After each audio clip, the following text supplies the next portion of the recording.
Gary O'Neill, is that the lowest that the dressing room has been after a game this season? I think it'll be one of them, yeah. We're obviously bitterly disappointed with how things went. The goals we conceded, just you can't really. You're going to struggle to pick up points and win games if you can see goals in the nature that we did. Yeah. It is something that's happened before this season, isn't it? No matter how the pattern of the game is going, those individual errors are so difficult to recover from. They are. They gave Aston Villa the sort of the impetus when we probably hadn't moved the ball as well as we could in the first half. But we were definitely in control and there was no real panic, and felt like if we improved as I felt we would as the game went on, we would have gone on to win the game.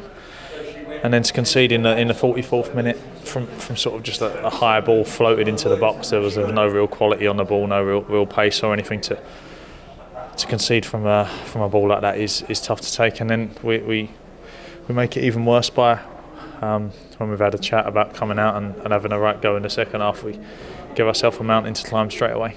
Yeah. You seem to be sitting quite deep as a team in the first half. Was that the instructions from the manager, or was it something that just went along with the way the game unfolded? No, I don't think we were purposely sitting deep. Obviously, the sort of the problem you have is trying to conduce the space between the lines between the midfield and the back four, between the midfield and the forwards. So if you're going to squeeze up, we need to all squeeze up together.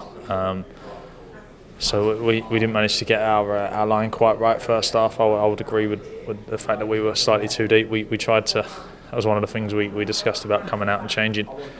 But then we go 2-0 down, and then to be fair, we have a right go from there. But the game's done really. You need a miracle to come back from 2-0 down. The team's changed a lot this season. It's not often that we've had an unchanged team. Is that a problem? Is it difficult to play when the starting 11's not settled? I think that's down to us. I think that's down to the 11 that are selected to do well enough to play. I mean, if you play well, you'll probably play next week.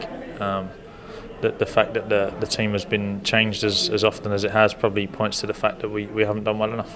Yeah, and you are in the bottom three now because Newcastle won today. Psychologically, how much of a difference does that make? It doesn't make any difference to me. Aim is still the same. Go out against West Ham and try and win the game next week. But it is 5 straight Premier League defeats now. It's hard to argue against that being relegation form. But you guys can talk about the 5 defeats all you want. They've gone. We can't affect them. So we go on to West Ham. We give everything we've got to try and get the 3 points and then on into the next games as well.